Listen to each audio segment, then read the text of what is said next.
Okay, so right now, what I have to do, I have to configure the MySQL IP address for remote access.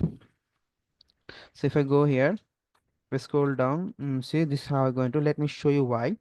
Because, oh, sorry, let me just exit from here, exit from the root user, clear it, then the nested tool, nested and up. Okay, so in here what we are seeing, the 3306, it actually this is the local host IP address, but we don't want for the only the local host like this server. We want for any port can access this MySQL. So for that we have to change this configuration. So to change the configuration, where we have to go, we have to go to our cd, then under the etc in the mysql.conf.d, there we will be seeing a mysqld.conf file.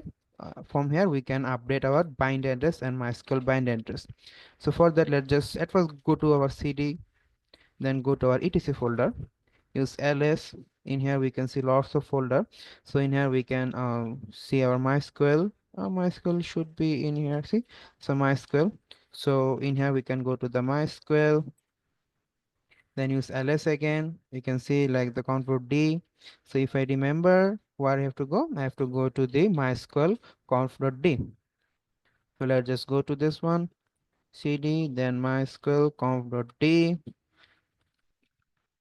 Then if I use ls in here again, I can see there is two files. One is called mysqld.cnf and another is mysql.cnf. So I have to edit this one. So for that, sudo vim mysqld.cnf, hit enter.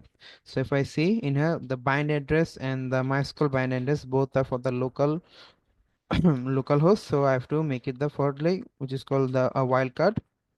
So let's just go in there, end of it, insert mode, delete this 0.0.0.0,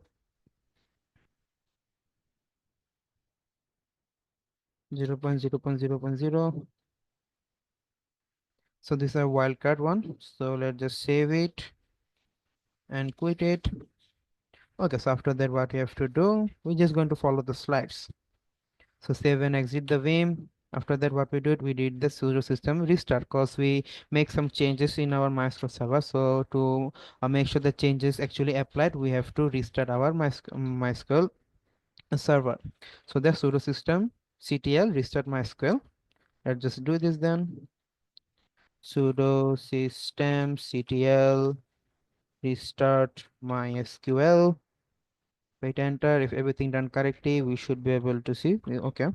Now if I use the nested again, let's see.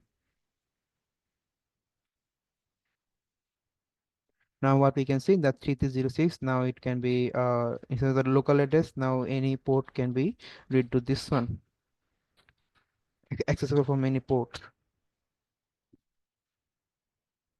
Now okay, so come to this one.